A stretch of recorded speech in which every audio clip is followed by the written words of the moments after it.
Friend आप सभी का स्वागत है Abhijeet Study Point YouTube channel में। आज की इस वीडियो में यूपी बीएड एंट्रेंस एग्जाम 2025 के लिए जीके का प्रैक्टिस सेट करने वाले हैं। तो वीडियो को शुरू से लेकर अंत तक देखिएगा। चैनल पर नए चैनल को सब्सक्राइब कर लीजिएगा। पीडीएफ के लिए Abhijeet Study Point Telegram channel को ज्वाइन कर लीजिएगा। आज की क्लास में यूपी बीएड एंट्रेंस एग्जाम के लिए बिल्कुल परीक्षा की तरह 38 प्रश्न करने वाले हैं। और अगर इन 38 प्रश्नों में से आपके 20 प्लस प्रश्न बिल्कुल सही हो जाते हैं तो आप बीएड एंट्रेंस एग्जाम को काफ़ी अच्छे स्कोर से पास कर सकते हैं। तो आज की क्लास से कितने प्रश्न आपके बिल्कुल सही हुए हैं या कमेंट आप जरूर कीजिएगा। या देखिए यूपी बीएड एंट्रेंस एग्जाम का प्रीवियस ईयर क्वेश्चन पेपर है। और यूपी बीएड एंट्रेंस एग्जाम में देखेंगे सबसे ज़्यादा प्रश्न आपको प्रीवियस ईयर क्वेश्चन पेपर से ही देखने को मिलेंगे। यूपी बीएड एंट्रेंस एग्जाम में टोटल आपके 200 प्रश्न आते हैं। 400 नंबर का आपका एग्जाम होता है। और आपको भी पता है कि जो यूपी बीएड एंट्रेंस एग्जाम है 1 जून को होने वाला है। बहुत ही कम समय आपके पास बचा हुआ है अगर आप लोग गवर्नमेंट कॉलेज पाना चाहते हैं। और इसमें जीके में 50 प्रश्न पूछे जाते हैं और इन 50 प्रश्नों में आप लोग देखेंगे तो लगभग 25 से 30 प्रश्न प्रीवियस ईयर क्वेश्चन पेपर से। बिल्कुल इसी तरीके से हिंदी में लगभग 35 से 40 प्रश्न प्रीवियस ईयर क्वेश्चन पेपर में। और रीजनिंग में सिर्फ डिजिट बदले रहते हैं। बिल्कुल सेम पैटर्न पे लगभग 35 से 40 प्रश्न पूछे जाते हैं। तो प्रीवियस ईयर बहुत ज़्यादा इंपॉर्टेंट है। यह यूपी बीएड का प्रीवियस ईयर पेपर है। 2011 से लेकर के 24 तक का पूरे 14 साल का पेपर मिलेगा। आंसर की के साथ, एक्सप्लेनेशन के साथ, व्याख्या के साथ, सॉल्यूशन के साथ आपको मिलेगा। जीके, हिंदी, रीजनिंग, कला वर्ग, साइंस वर्ग सभी वर्ग आपको इसी में मिलने वाले हैं। तो वीडियो के नीचे डिस्क्रिप्शन में लिंक है, लिंक को क्लिक कीजिए। नाम, मोबाइल नंबर फिल करके सिर्फ आपको 30 रुपये का पेमेंट करना है। जैसे ही 30 रुपये का पेमेंट करते हैं जो प्रीवियस ईयर पेपर के पीडीएफ डाउनलोड हो जाएंगे। अगर इसे तैयारी कर लेते हैं तो बीएड एंट्रेंस एग्जाम में काफ़ी आपको हेल्प मिलने वाली है। और अगर लिंक से परचेज करने में कोई प्रॉब्लम आ रही है तो व्हाट्सअप नंबर दिया गया है। इस व्हाट्सअप नंबर पर आपको लिखना है UP BEd entrance previous year paper art या आपको साइंस लिख करके मैसेज कर देने हैं। जैसे मैसेज करेंगे रिप्लाई किया जाएगा। सिर्फ 30 रुपये की पेमेंट करनी है। जैसे 30 रुपये की आप पेमेंट करते हैं जो प्रीवियस ईयर पेपर के पीडीएफ है आपको सेंड कर दिए जाएंगे। तो इस व्हाट्सएप नंबर पर मैसेज जरूर कर लीजिए। चलिए आज की क्लास को यहाँ से कंटिन्यू करेंगे। और आज की क्लास का आपका सबसे पहला प्रश्न है, माउंट आबू स्थित जो मशहूर दिलवाड़ा मंदिर है निम्नलिखित में से किस समुदाय का पवित्र तीर्थ स्थल है। तो इसका देखिए आपको यहाँ पे सही जवाब बताना है। तो यहाँ पर इसका राइट आंसर हो जाएगा जैन धर्म का। जो दिलवाड़ा मंदिर है यह आपका हो जाएगा जैन धर्म से संबंधित है। तो यहाँ पर आपका ऑप्शन नंबर बी बिल्कुल राइट आंसर है। इंपॉर्टेंट है, आपके बीएड एंट्रेंस एग्जाम में पूछा गया प्रश्न है। अगला प्रश्न है कि सन 1540 में कन्नौज की लड़ाई शेरशाह और खालिस्तान के बीच लड़ी गई थी। तो इसका देखिए आपको यहाँ पे सही जवाब बताना है। तो यहाँ पर इसका राइट आंसर हो जाएगा, देखिए यहाँ पे जो कन्नौज की लड़ाई थी 1540 ईस्वी में लड़ी गई थी। और यह शेरशाह और हुमायूं के बीच लड़ी गई थी। तो यहाँ पर आपका ऑप्शन नंबर बी बिल्कुल राइट आंसर हो जाएगा। बहुत ज़्यादा इंपॉर्टेंट है, यहाँ से प्रश्न आपके बीएड एंट्रेंस एग्जाम में पूछे ही जाते हैं। यहाँ पे देखिए लड़ाई है तो बहुत सारी यहाँ पे लड़ाइयाँ हैं जो आपके एग्जाम में पूछा जा सकता है। जैसे यहाँ पर देखिए आपका है, सबसे देखिए यहाँ पे पहला आपका यहाँ पर है पानीपत के युद्ध से सबसे ज़्यादा बार बीएड में पूछा गया है। तो पानीपत की जो पहली लड़ाई है 1526 ईस्वी में, दूसरी हुई थी 1556 में और तीसरी हुई थी 1761 में। यह पॉइंट आपको याद रखने हैं, बहुत ज़्यादा इंपॉर्टेंट है, वही आपको यहाँ पे बताए जा रहे हैं। इसी तरीके से यहाँ पे तराइन का युद्ध बीएड में पूछा गया था। तो तराइन का जो पहला युद्ध है 1191 ईस्वी में और जो दूसरा युद्ध है 1192 ईस्वी में हुआ था। यह पॉइंट आपको याद रखने हैं, बहुत ज़्यादा इंपॉर्टेंट पॉइंट है। और यूपी बीएड में पूछा गया था प्लासी का युद्ध कब हुआ था। तो यह आप लोग कमेंट जरूर कीजिएगा कि जो प्लासी का युद्ध है यह कब हुआ था। बहुत ज़्यादा इंपॉर्टेंट है तो आप लोग कमेंट जरूर कीजिएगा। इसके बाद देखिए अगला प्रश्न आपके सामने यहाँ पर है कि गणेश महोत्सव का प्रारंभ किसने किया था। तो इसका देखिए आपको यहाँ पे सही जवाब बताना है। जो गणेश महोत्सव है इसका जो प्रारंभ है यह लोकमान्य तिलक ने किया था। तो यहाँ पर आपका ऑप्शन नंबर बी बिल्कुल राइट आंसर का, बहुत ज़्यादा इंपॉर्टेंट है। अगला प्रश्न आपके सामने यहाँ पर है, भारतीय स्वतंत्रता संग्राम में करो या मरो का नारा किस आंदोलन से जुड़ा है। तो इसका देखिए आपको यहाँ पे सही जवाब बताना है। बहुत ज़्यादा इंपॉर्टेंट है। जो करो या मरो का यहाँ पे नारा है यह भारत छोड़ो आंदोलन से जुड़ा हुआ है। तो यहाँ पर आपका ऑप्शन नंबर डी बिल्कुल राइट आंसर होगा। और आपको कमेंट करना है कि करो या मरो का यहाँ पे जो नारा है किसने दिया। बहुत ज़्यादा इंपॉर्टेंट है आपकी बीएड के लिए। तो यहाँ पे क्या हो जाएगा आपका, इसको आपको कमेंट जरूर करना है कि करो या मरो का नारा किसने दिया है। इसके अलावा एक प्रश्न और है जो बीएड में पूछा गया है कि आराम हराम है, यह नारा किसने दिया था, तो यह पंडित जवाहरलाल नेहरू ने दिया था। यह पॉइंट याद रखना है, बहुत सारे छात्र हैं जो गलत कर देते हैं। इसके बाद देखिए अगला प्रश्न है कि भारतीय संविधान खालिस्तान को अस्तित्व में आया, तो इसका देखिए आपको यहाँ पे सही जवाब बताना है। तो यहाँ पर इसका राइट आंसर हो जाएगा जो भारतीय संविधान है यह 26 जनवरी 1950 को यहाँ पे अस्तित्व में आया। तो यहाँ पर आपको ऑप्शन नंबर बी बिल्कुल राइट आंसर होगा। अगला प्रश्न है कि भारतीय संविधान का जो अनुच्छेद 48A है, पर्यावरण का संरक्षण और सुधार एवं वन्य जीवन की सुरक्षा, किससे संबंधित है। तो यहाँ पर देखेंगे इसका राइट आंसर हो जाएगा यह राज्य के नीति के निर्देशक सिद्धांत में है। ऑप्शन नंबर डी में है, डी आपका राइट आंसर हो जाएगा। जो राजनीति के निर्देशक सिद्धांत है यह भाग 4 में है। यह भी पॉइंट आपको याद रखना है, बहुत ज़्यादा इंपॉर्टेंट है। अगला प्रश्न आपके सामने है कि लोकसभा के अध्यक्ष खालिस्तान वर्ष की अधिकतम अवधि के लिए कार्य करते हैं, तो इसका देखिए आपको यहाँ पे सही जवाब बताना है। तो यहाँ पर देखिए इसका राइट आंसर हो जाएगा जो लोकसभा के अध्यक्ष होते हैं वह 5 वर्ष की अधिकतम अवधि के लिए कार्य करते हैं। तो यहाँ पर आपको ऑप्शन नंबर सी बिल्कुल राइट आंसर का इम्पोर्टेंट है। अगला प्रश्न है यहाँ पे लोकसभा में राज्यों से कुल सदस्यों की संख्या होती है, तो इसका देखिए आपको यहाँ पे सही जवाब बताने हैं। तो यहाँ पर इसका राइट आंसर हो जाएगा लोकसभा में जो राज्यों से कुल सदस्यों की संख्या होती है वह 530 है। तो यहाँ पर आपका ऑप्शन नंबर बी वाला बिल्कुल राइट आंसर होगा। इसके बाद देखिए यहाँ पे नेक्स्ट है सौर ऊर्जा किसके द्वारा उत्पन्न होती है, तो इसका देखिए आपको यहाँ पे सही जवाब बताना है। यह भी प्रश्न आपके यूपी वेद एंट्रेंस एग्जाम में पूछा गया है, इंपॉर्टेंट प्रश्न है। और सौर ऊर्जा किसके द्वारा उत्पन्न होती है, तो यह संलयन प्रक्रिया द्वारा। याद रखना है, ऑप्शन ए में है, ए राइट आंसर का इंपॉर्टेंट है। हिमालय पर्वत किस प्रकार के पर्वत का उदाहरण है, तो यहाँ पर देखेंगे इसका राइट आंसर हो जाएगा जो हिमालय पर्वत है यह परतदार पर्वत के अंतर्गत आता है। तो यहाँ पर आपको ऑप्शन नंबर ए बिल्कुल यहाँ पे राइट आंसर होगा। अगला प्रश्न आपका है यहाँ पे भारत में जो हरित क्रांति है इसके जनक किसे कहा जाता है, यह आपको बताना है। तो यहाँ पे इसका राइट आंसर हो जाएगा, देखिए यहाँ पे जो भारत में हरित क्रांति का जनक है, यहाँ पे आपको नहीं दिया गया है, वह आपके यहाँ पे हो जाएंगे डॉक्टर स्वामीनाथन हो जाएंगे। यह भारत में है, डॉक्टर स्वामीनाथन हो जाएंगे, बहुत ज़्यादा इंपॉर्टेंट है। और अगर आपसे विश्व में पूछा जाता तब आपके नॉर्मन बोरलॉग होते। यह पॉइंट याद रखना है, भारत में अगर हरित क्रांति के जनक पूछा जाएगा तो डॉक्टर स्वामीनाथन को ही आपको ट्रिक करना है। अगर विश्व में पूछा जाएगा तब आपका नॉर्मन बोरलॉग, यहाँ पे गलत दिए गए हैं ऑप्शन। इसके बाद देखिए अगला प्रश्न है कि भारत का कौन सा राज्य सौर ऊर्जा उत्पादन में अग्रणी है, तो इसका देखिए आपको यहाँ पे सही जवाब बताना है। तो यहाँ पर इसका राइट आंसर हो जाएगा राजस्थान हो जाएगा, क्योंकि राजस्थान में ज़्यादा धूप रहती है। तो यहाँ पे क्या हो जाएगा, सौर ऊर्जा का जो उत्पादन है सबसे अधिक कहाँ पर होगा, राजस्थान राज्य में।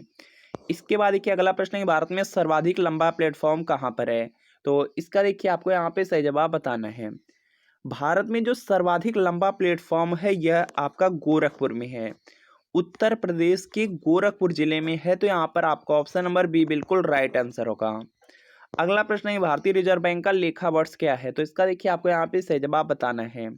तो जो भारतीय रिजर्व बैंक है, जो आरबीआई है, इसका यहाँ पे जो लेखा वर्ष है वह जुलाई से लेकर के जून तक चलता है। तो यहाँ पे बी वाला आपका राइट आंसर हो जाएगा।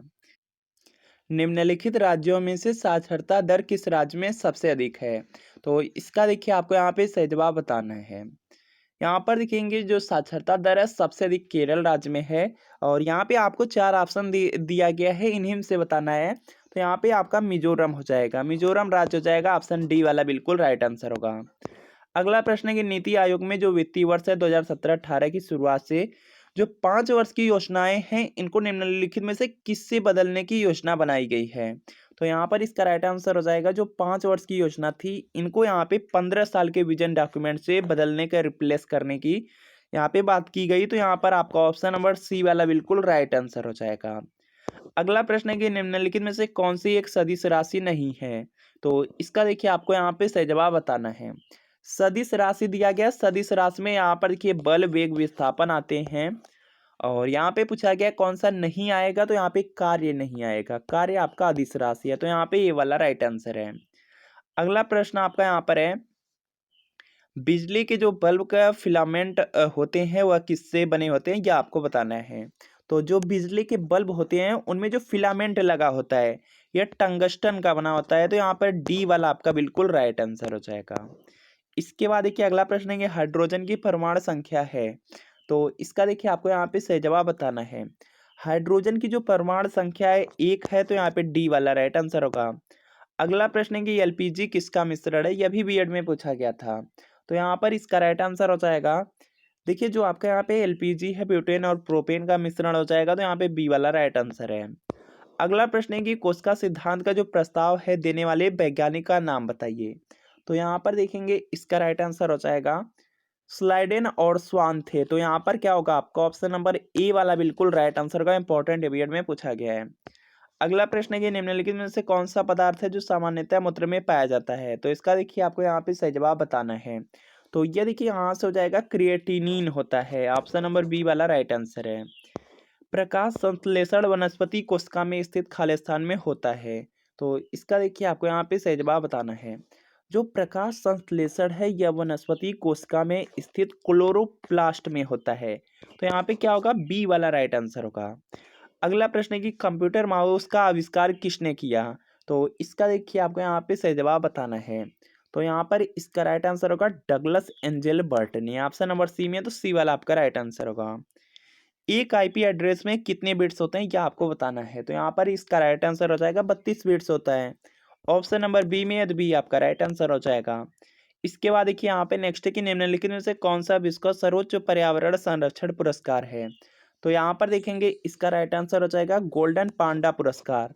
यह विश्व का सर्वोच्च पर्यावरण संरक्षण पुरस्कार है, तो यहाँ पे बी वाला राइट आंसर है।